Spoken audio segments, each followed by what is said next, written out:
It's very interesting how I ended up at the University of Iowa being treated for my sarcoma. I have this Saturday morning men's group that I have several friends, and I was sharing a couple of weeks ago about my illness and sarcoma, and my friend Steve, who works for the university, he's a doctor, and he mentioned to me about Dr. Ben Miller, who is a specialist with sarcoma. And he told me how important it is to make sure that I go with a team that's experienced and specializes in this particular disease, because it's so easy to misdiagnose, and that it's very common to misdiagnose this type of disease.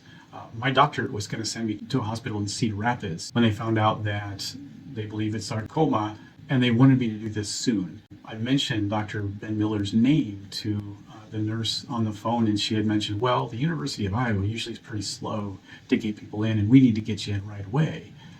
I said, okay. So I sent my friend Steve a text and telling him that. And Steve said, all right, give me a few minutes here. A little bit later on in the day, I got a phone call from somebody from Dr. Ben Miller's office, basically saying, hey, we'd be glad to take care of you, and we can get you in here in the next day or two. Let's see what we can do. I'm going to get your information from your doctor, and we'll get you set up.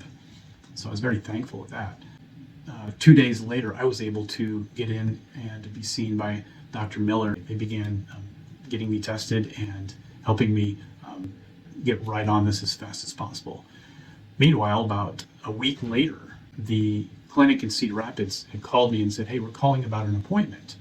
And I said, well, this is a week later, and I've already gone with a doctor in the University of Iowa, and I've been seen 3 times and have a diagnosis, and I've had an MRI, and so I think I'm going to stick with that. Anyway, it's interesting how important it is to make sure that you get the right doctor and the right team, and sometimes it takes a little bit of research and some effort. I really wouldn't have done that if it wasn't for my friend Steve, so I'm very thankful that there are bigger powers working here, so thanks.